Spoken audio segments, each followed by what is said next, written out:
The Indoor Football League season has been flying by. We just finished week 11. There were only 6 games this past week, and let's talk about them. So, in the first game, the Green Bay Blizzard went to the Iowa Barnstormers. They were 9.5-point favorites, and they covered that spread. It was a pretty close game up until the end when Green Bay was really able to pull away. Looking at the Blizzard stats, Myler once again throwing 4 touchdowns, running for another one, over 200 yards in the air, really good. He's been really good this season. Is definitely going to lead this Blizzard team to a playoff appearance, 100%. They haven't been great the past couple years, but I mean they've already won 7 games this season, in second place in the Eastern Conference, tied standing wise for first. So it's just been really good for the Blizzard this season. He has been great. Running wise, E.J. Burgess, 1 touchdown on the ground. Jalen Cagle, 1 touchdown on the ground. Cagle was also kind of productive in the air, but not 100%. The number 1 wide receiver in this game was Harry Ballard III, over 100 yards receiving, which is pretty hard to do in the IFL. And then Lowell Patron was able to catch the other touchdown. So, really good by these wide receivers. Skylar Perry, actually, the quarterback, the second-string quarterback from University of Arkansas Pine Bluff, also caught a touchdown, which was kind of weird, but cool. You've seen people, like Rudy Johnson, quarterback's been lining up at wide receiver sometimes and catching touchdowns. Defensively, they did let up 40 points, which is not fantastic. But they were able to force an interception by Kevin Ransom. And Sean Mustin was able to have 2 tackles for loss and a sack. And then 3 tackles for loss by Oladipo. So, solid defensive line play, especially able to get those stops at the end of the game to really pull away and seal the victory. Lead tackler was linebacker Julius Wilkerson with 8 tackles and a sack and 1.5 tackles for loss. Ransom also had 2 pass breakups, so he was definitely locked down in the secondary this week. Kicking wise, you still have Andrew Mevis kicking. 7 PATs made, 1 field goal made. As you can see, I did update a lot of the transaction stuff, so we can see who's released now. No moves this week for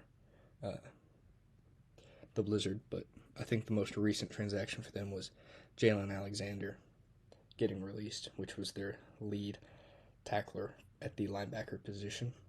Then looking at Iowa, Iowa actually just traded for Oilers' former quarterback, Daniel Smith.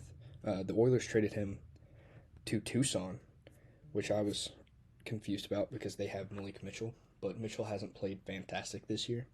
But he's probably a serviceable starter on a team that's not fantastic like the Sugar Skulls.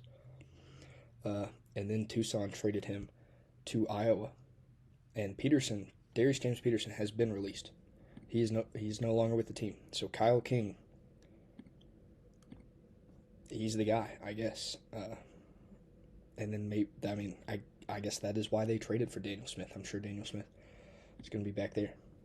So, really interesting.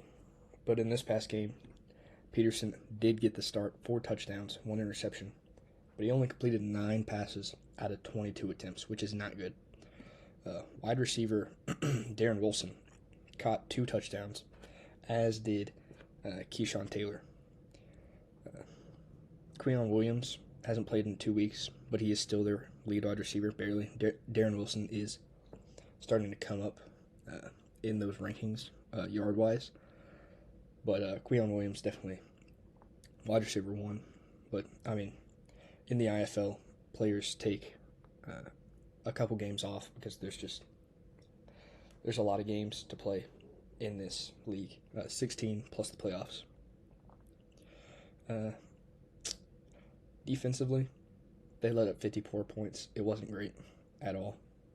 Lead tackler in this game was defensive back Javon France. 9 tackles, 1 breakup.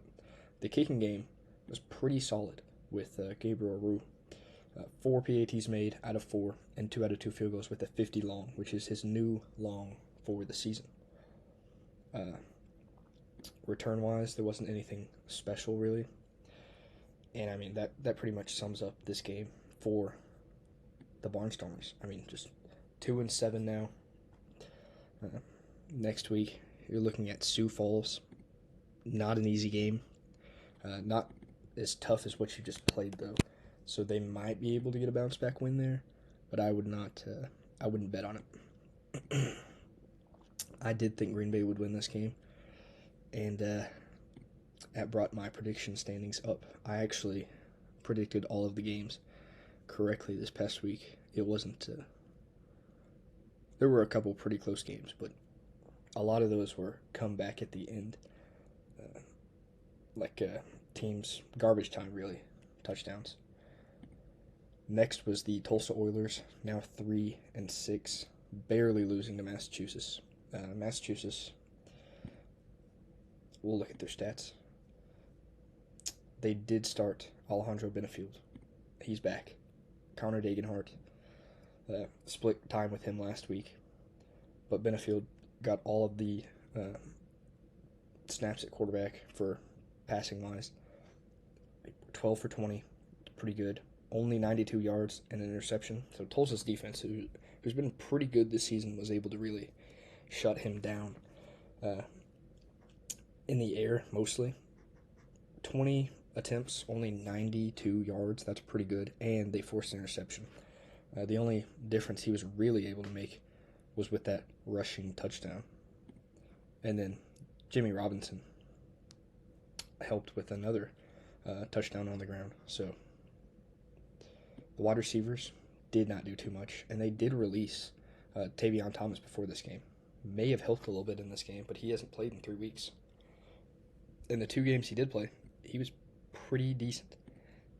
19 yards of 10 carries is not fantastic, but his game against Iowa with 117 yards and 3 touchdowns when Jimmy Robinson was out was dominant. But Jimmy Robinson is definitely your running back 1, and they're really feeding into that now.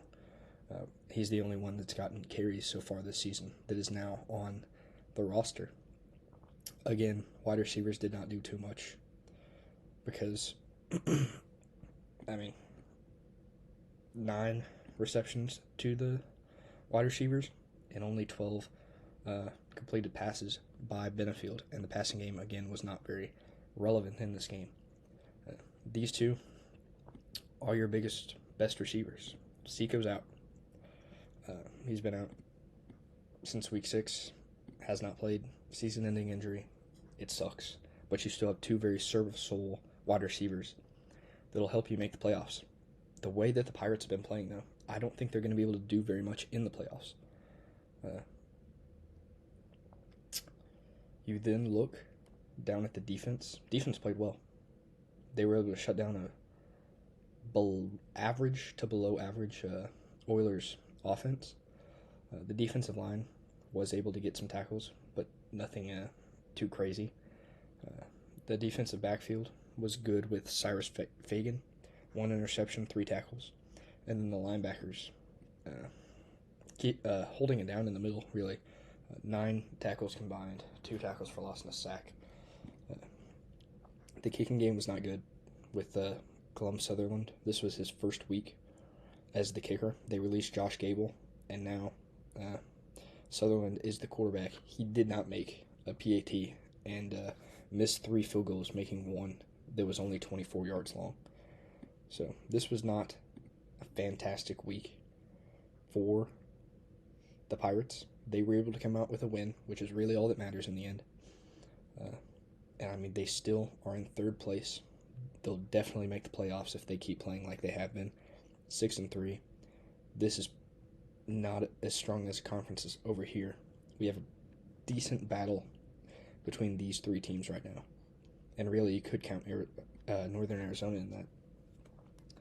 But Quad City would be lucky to make the playoffs. Tulsa's kind of fighting for it. These three teams are out, in my opinion. And these three are locks in the Eastern Conference to me. Looking at the Oilers stats, see that trade of Daniel Smith to Tucson that I talked about earlier. So Andre Sale is the guy. He started 2 weeks in a row. He's your quarterback. And he didn't have an awful day. Not a good day, though. Only 108 passing yards, 2 touchdowns, 1 interception. Jared Ware Jr. did not play. Montero DeBose was the starting running back, 5 carries, only 12 yards, but he did have 43 yards in the air and 1 touchdown.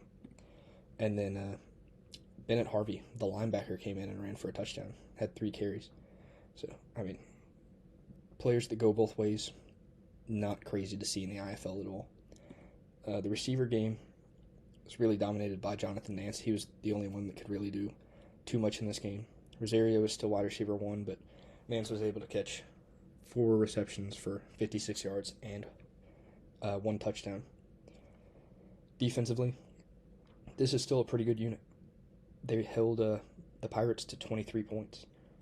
The defensive line forcing a fumble, having tackles for loss, and then the linebacker, Bennett Harvey. Not only did he rush for a touchdown, he had 8 tackles, a tackle for loss, an interception, 2 breakups. He had a fantastic game. Really good stuff by Bennett Harvey. The secondary, no breakups. But you did have Kareem Golden lead in tackles in this game. The kicking game, that's the difference of the game right here. Michael Hall missed all 3 field goals. You make 1, you win. Maybe you don't win. And Massachusetts doesn't kneel the ball at the end. They go down and score. But you're up, and you have a much better chance to win this game than missing all 3 field goals, which is not a good look at all. So I think, again, Tulsa battling for this playoff spot with Quad City. This is really the biggest question mark in the Eastern Conference. These 3 are locked in. 100% these 2. If Massachusetts just fell off, which I do not see happening at all, because Connor Dagenhart is a very serviceable backup, even if Benefield goes down. They have 2 really good wide receivers. The defense is solid. And, they're a very solid, consistent football team. They did have a month where they were not doing fantastic. But since then, I feel like they've turned it up a decent amount. But, we'll see next week. They go to Frisco. Huge game in the Eastern Conference. Massachusetts was favored by 10. Did not cover. Tulsa covered that spread. And nearly came out with the victory. Next, the Gladiators played the Rattlers in Arizona. The Rattlers were 14.5-point favorites. Probably should have won this game by more. It was a blowout to start out with. And then they were able... the Rattlers defense, again, letting up a ton of points, letting the Gladiators come back into this game. Barely getting out of there with a win. Looking at the Gladiators, that's not great by the Gladiators. 5 quarterbacks that they've released. John Junn, Tazim Wilson, Jeremy Hickbottom, Alfonso Howard, Javon Kilgo. But Joe Mancuso, very serviceable, and you all know how I feel. I really like the get of Joe Mancuso.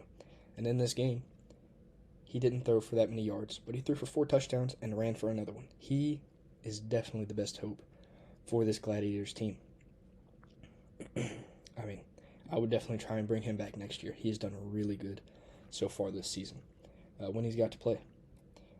4 touchdowns here, 4 touchdowns here. Now, he did have this game last week that we talked about, 4 interceptions. Not good at all. But he put his team in a position to win this game. Some of those touchdowns were garbage time. But, in the IFL, the game is not over. Even going into the 4th quarter, the field is so short, plays can be made. And I think Joe Mancuso really showed that this past week. Jeff Carr ran for a touchdown. with 35 yards on the ground. Gregory Dent Jr., 2 touchdowns in the air. Gonzalez caught one, and so did Concleaf. This is a decent wide receiver room. They haven't really done that much because of the quarterback play that they've had so far this season. I liked Kilgo. You could see he was getting better, and then he was released. They went to Hickbottom. Not a great idea. They went to Howard. Also not a great idea. And then they finally got Mancuso, and things seem to be turning around a little bit. Games have been closer, and the play has been more consistent, it feels like. They've been in more games. Defensively, defensive lineman Tamar Hart, 6 tackles, 1.5 tackles for loss and 2 breakups. You had Roderick Perry, 3 tackles, and a sack. In the linebacker room, Aaron Jackson, 6 tackles, 2 tackles for loss and 1 breakup. Or no, the defensive back room. No linebackers recorded a tackle in this game.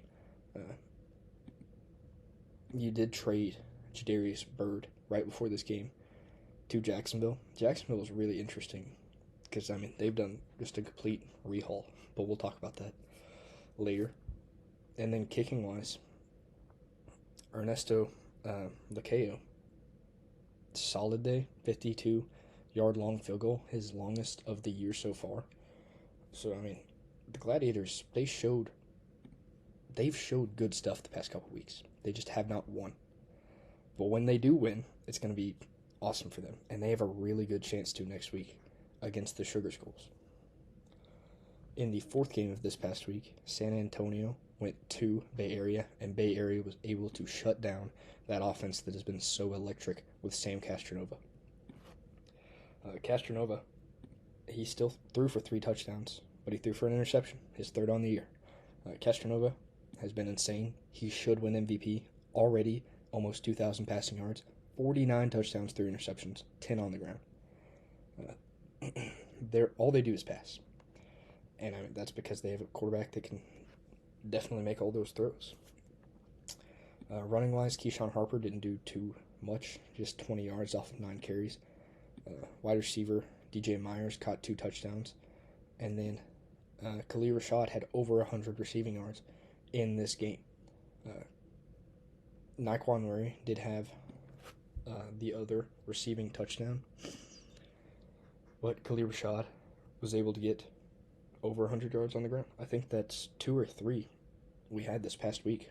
Receivers over 100 yards, which is really good for them. Just recently, Victor Hampton was released by the Gunslingers. He had 10 tackles and a breakup last week. He had a decent game. Defensive line-wise, not too much outside of Kevin Voles, who had 8 tackles and 1 tackles for loss. Linebacking-wise, Ricky Wyatt, 8 tackles.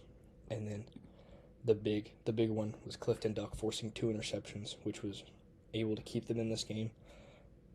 But they still did allow 40-plus points to the Panthers, but the Panthers consistently ranked in the top 2 this whole entire year. Panthers have a really good chance to win back-to-back championships, and they may just do it. But again, Panthers were able to score a ton of points against the Gunslingers defense that has not been able to do anything all season long. They've held a couple teams to below 30 points, but if you're wanting to score points, you need to get right game for your offense. Not a bad idea to go up against the Gunslingers, if you're lucky enough to do so. Quarterback-wise, Daquan Neal for the Bay Area Panthers did not have the greatest game passing. 6 of 10, 1 touchdown, 2 interceptions. Those are his, I believe, unless that's wrong. No, those are his only 2 interceptions this entire year. He just didn't have too great of a game passing, but they still won pretty dominantly. That's just a testament to the defense. He did have 58 yards rushing and 1 touchdown, but Shane Simpson was the reason they won this game. 4 touchdowns on the ground, 84 yards rushing. Great showing by him. Excuse me. And then wide receiver Pierre Williams did catch the only touchdown for the Panthers. Released this past week before this game was E.J. On. He did only have 2 recorded tackles, one in Week 6, or Game 6, one in Game 7. On the defensive line, you had 3 tackles for loss and half a sack, which is not bad at all. This was, a really good showing by this defense. In the secondary, Antoine Kincaid, 14 tackles, 1 tackle for loss. Led the team, had a great day, and then just the pass breakups for this secondary is insane.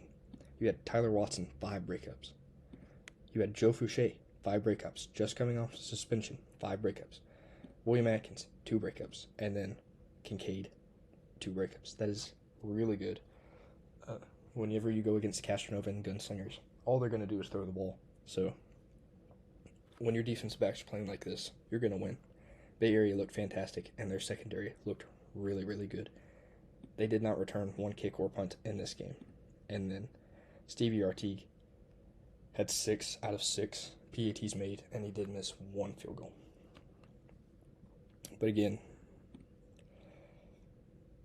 Bay Area is just dominant. They're one of the best teams in the league. They covered a 9-point spread against the Gunslingers and held them to only 31 points after they've been one of the most electric offenses in the Indoor Football League. In the 5th game, Tucson, this is another one of those games that was a sort of comeback game for Tucson. Northern Arizona did build a pretty big lead early in this game, and then Tucson was able to come back. Northern Arizona has now won 6 games, and Tucson has lost 6 games. Looking at the Wranglers' stats, Josh Jones, 7 more touchdowns. Great season by him. 33-3 ratio he has right now, and then another rushing touchdown. All 4 receivers that played, all 5 different receivers caught a touchdown in this game. You had Tozin caught a touchdown. Gene Coleman caught 2. Kobe White caught 1. Arcea caught 1. And John Maladondo caught 2. Josh Jones spreading out the ball, throwing touchdowns. Great day by him. They're going to make the playoffs. And hopefully for them, they can do something in there. They've really played good this year. They've surprised me. I didn't think they would be as good as they are. But rookie quarterback Josh Johnson has been really good. Defensive line-wise, Mason Newton was able to recover a fumble, and Tremont Lofton was able to record a tackle for loss. Wallace Cowens did have 6 tackles, and linebacker Kalen Hicks did have 8. They did release lead linebacker Shannon Reed, who had 44 tackles, 4 tackles for loss, and 3.5 sacks. I don't know if he's hurt. I don't think you can release somebody once they're out for the year. So I don't really know what that's 100% about, but Kalen Hicks is going to have to be that guy for the rest of the season. Going to have to be the linebacker for this team after the loss of Reed. 2 interceptions in this game, both forced by Travion Banks. Good day by him. Really good. 5 tackles, 2 interceptions. The kicking game with Axel Perez, good. 7 out of 8 PATs, 1 field goal made. The return game, again with McCorker, solid 70 yards off of 5 kickoff returns.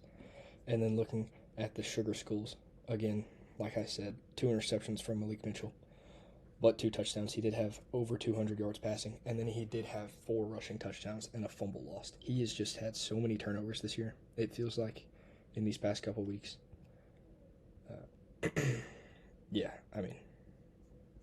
This is wrong because he has 3 fumbles lost. But yeah, 8 turnovers, 14 touchdowns. Or 8 turnovers, 30 touchdowns. But not great these past couple weeks for Mitchell. But I still think he can be really good. He kept them in this game with his legs. And they did trade for Daniel Smith, but then traded him away. So maybe that means they're really believing in Mitchell. Which, when you're a 2-win team like the Sugar Schools, I don't think they think they'll make the playoffs. And so sticking with Mitchell, what harm could it really cause? He led them to an upset victory over the Nighthawks. And I'm sure he can do it again. And they play Duke City this week. Hopefully for them, that is a win. But Mancuso can really cause some problems. The running game was really what the Sugar Skulls were able to dominate in. Mike Jones had another one on the ground, and Malik Mitchell had 4. Receiving-wise, the only receiver that Mitchell was really throwing to was Mike Kerrigan, who had 7 receptions, 101 yards, and 1 touchdown. Really good play by him. The defensive line, a combined 1 sack and 1 tackle for loss, but a decent amount of tackles. But they did let up over 50 points, so it wasn't great. In the secondary, you did have Ahmad Lyons having 2 breakups, which is solid. And then just recently after this game, Isaac James was released, who did put up 2 tackles in this game, but those were his only recorded stats for this season. And I don't see any other new releases or updates or anything. Dimitri Fatinos did have a 40-yard long field goal, 6 for 8. PATs made, and did miss 1 field goal.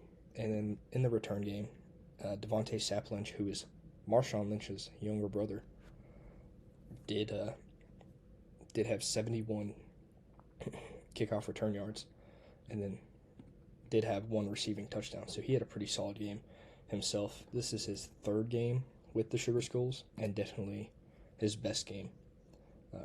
His lone touchdown of the season so far. Then, in the final game, you had the Frisco Fighters go to the San Diego Strike Force, 2 of the better teams in the Indoor Football League. Could technically be a championship matchup between these 2. I don't think it'll happen, but theoretically it could.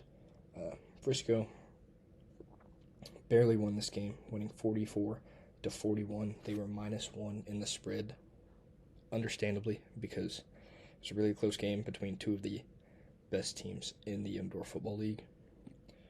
For the Strike Force, Nate Davis continuing to be one of the better passers in the league, 21 for 36. Having your quarterback throw 36 attempts, pretty dang good. Pretty trusting. Over 200 yards, 3 touchdowns, but the big downfall, 2 interceptions. That hurt. You did have Rudy Johnson come in and rush for 2 touchdowns. And then you had Rudy Johnson come in and catch 2 receptions for 27 yards. I really like what they've been doing with him. You have an athletic quarterback. He's your backup quarterback. He can throw passes, but he can also run.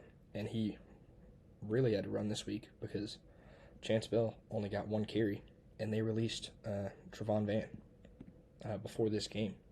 Van was released. I don't really remember why Chance Bell only had 1 carry.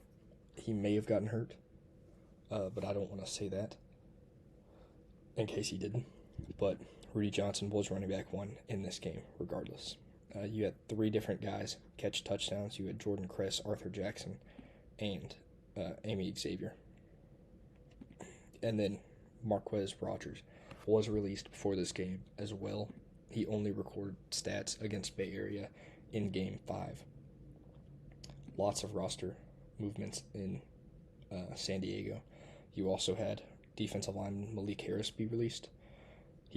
He's played in 2 games this season. He hasn't played since Game 6. We're now on Game 9. Soon we'll play Game 10. Defensive back, lead tackler, Justice King, 10 tackles, 1.5 tackles for loss and 2 breakups. Pretty solid by him. And then you had both of these guys, Elijah Bell and Tariq Thompson, forcing interceptions. And that pretty much, no. Elijah Lilly returned another touchdown. 3 touchdowns so far off of 20 kickoff returns this season. His punt return, nearly a touchdown. Really good stuff by Elijah Lilly, one of the better returned man this year, over 400 yards. For the Fighters, TJ Edwards is still out. He's still hurt. So you do have Larry Harrington staying as the starting quarterback for 3 weeks in a row. And he has gotten a pretty good playtime for 4 weeks in a row. Harrington able to lead this team to victory once again, still using his legs. That is definitely, it seems, his main weapon. He does have turnover issues in the passing game. 4 interceptions, 5 touchdowns this season. The running game with Marquez Carter and Jimmy Smith, pretty solid. Not as good scoring-wise as Harrington, but still good.